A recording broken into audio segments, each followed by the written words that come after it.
welcome back. Doing the third video of the day. So this one's a bit of clearing the air.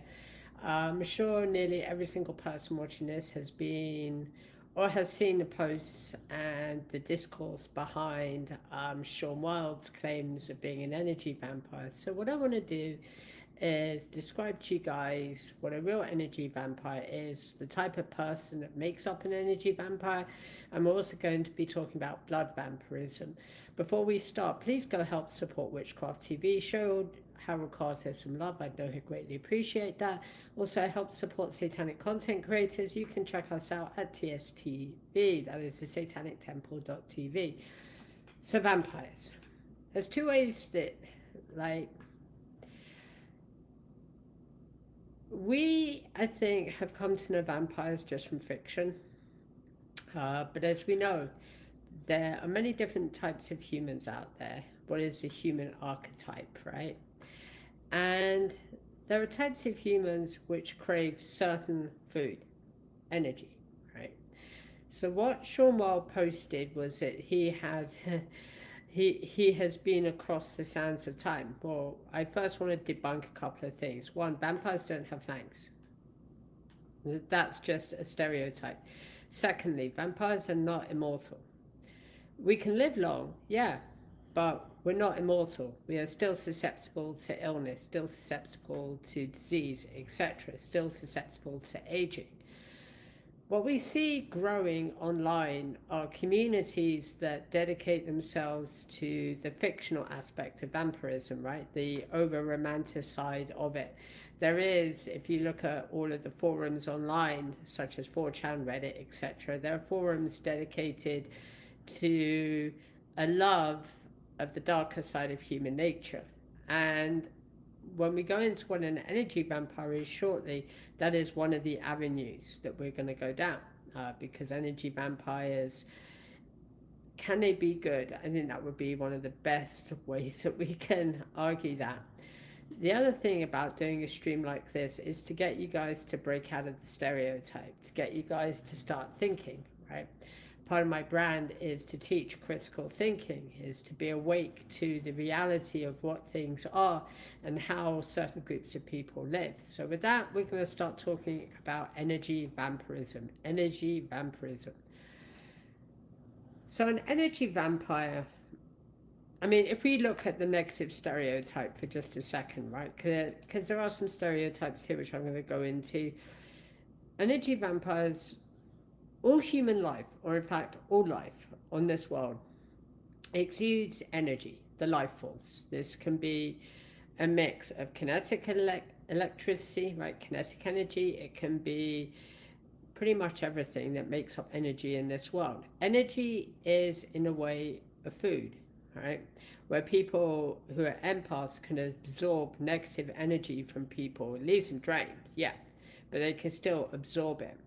And so the term energy vampire came up, right? The idea of being able to drain somebody to the point of exhaustion. Now, if you were to argue from the pagan viewpoint, are energy vampires bad? It depends.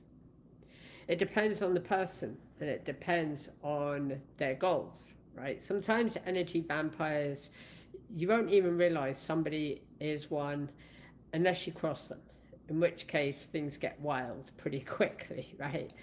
So an energy vampire, they could best be described as absorbing the energy of others using nefarious means. Absorbing the energy of others using nefarious means.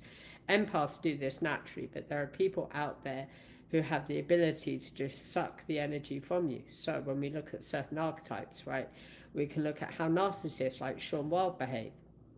The idea of being the main stage character, right, without a care in the world because you're going to flaunt that you are supposed energy vampire. Sean Wilde is not an energy vampire, not even close. When he comes up with statements like he's traveled across the seas of time or whatever the statement was, it just goes to show his lack of knowledge or even interest in the real vampire community. Like I said, vampires are mortal. Just because there are vampires out there who live long doesn't mean that we can cheat death. It just doesn't, right? Now, I'll come into the type of vampire I'm in later in the stream. But when we look at people who complain a lot, right? The whole Karen narrative, or people who just have to complain at maybe me doing this stream.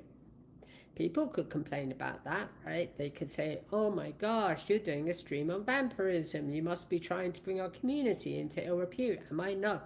But there are bound to be people who complain in this world. We see this all over social media, right? Social media is a zoo. It really is. People come on social media and they post whatever they want to post. They start the drama. Right now, the drama surrounding Sean Wilde is credible, right, because of what he has done, especially to us women.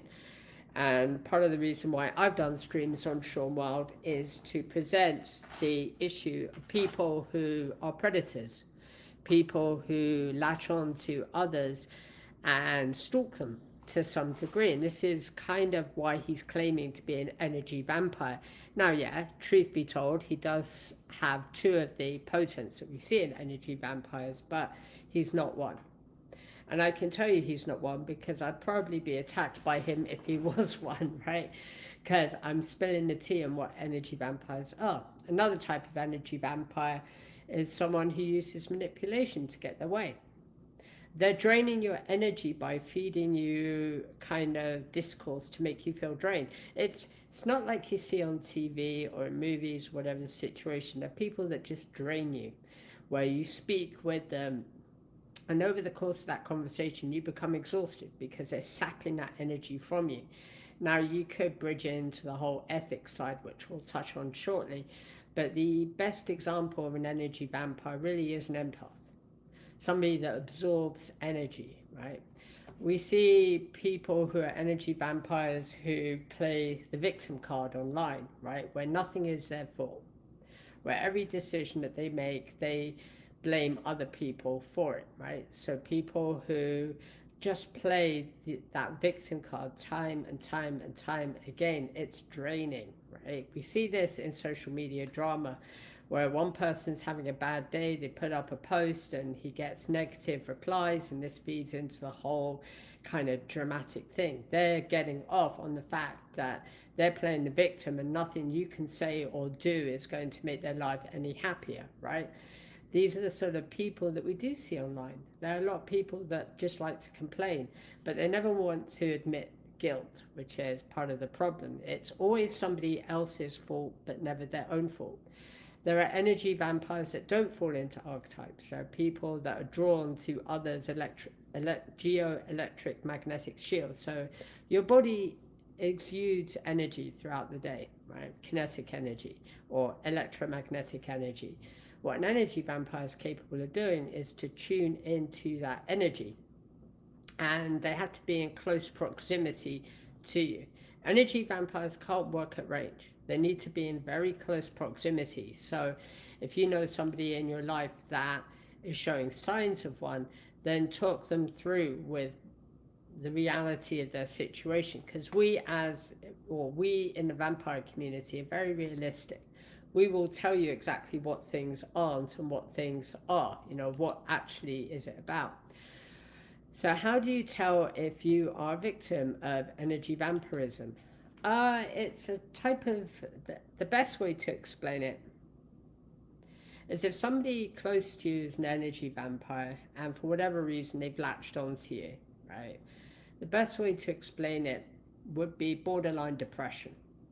You're overcome by a sense of irrational thoughts, desires. You're overcome by a sense of just not being able to do things during the day. And as I said before, energy vampires need to be in very close proximity to harm you. Now, the thing with empaths is they're not there to harm. They're there just to absorb the negative energy. But other energy vampires most definitely will cause you harm. And sometimes they don't even realize they're an energy vampire. There are energy vampires out there who don't even know what they're capable of doing.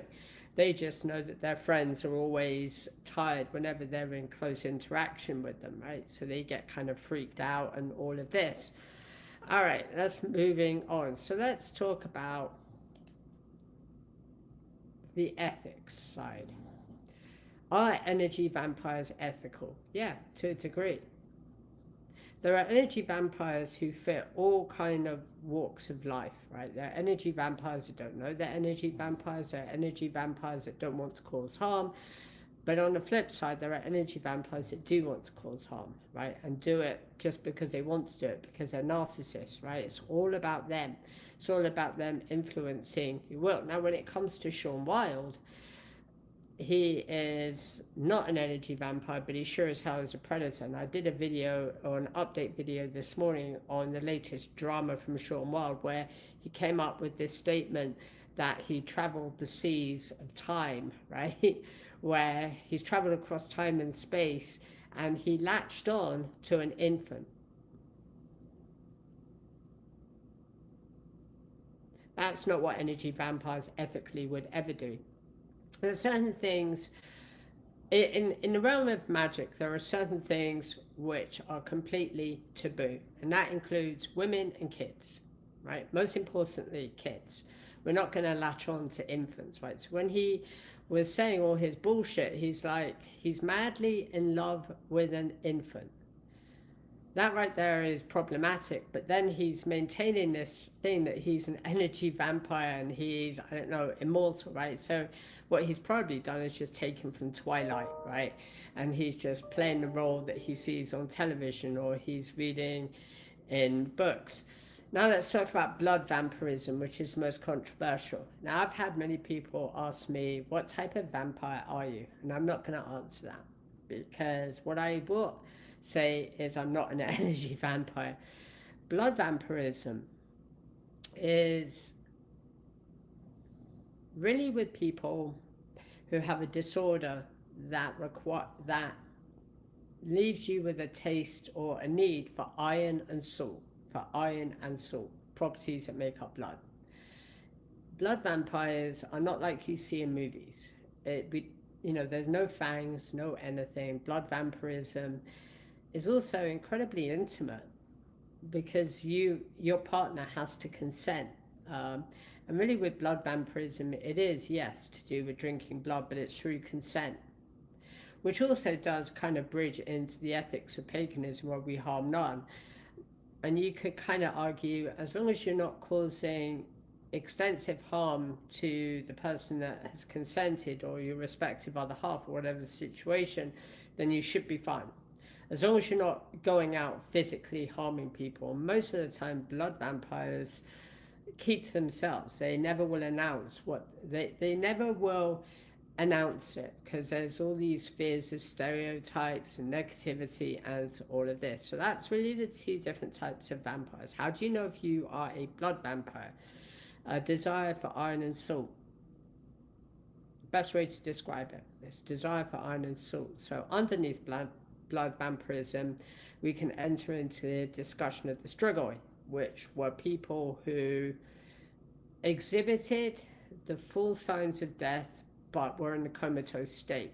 So after they were brought out of the comatose state, they did have a desire for blood, a need for iron and salt. They needed the protein. And blood vampires have had a very negative stereotype, simply because people don't understand it. They're like, oh my gosh, you must have fangs, and oh my gosh, you must be doing this and that. Simply not the case. So there we go, the two different types of vampirism. If you are a type of vampire and you're watching this, best thing I can advise is just education. If you're an energy vampire and you're watching this, get educated, understand what it is that you can do to people, and then not do it, right? If you are into blood, again, education. And it has to be consensual. It is intimate. So there we go. I hope you guys enjoyed the stream. I'll be back for more later on. Before I go, help support satanic content creators. You can check us out at TST TV. Also, please help support Harold Carter over on Witchcraft TV. I know he'll greatly appreciate that. And I will talk to you guys later.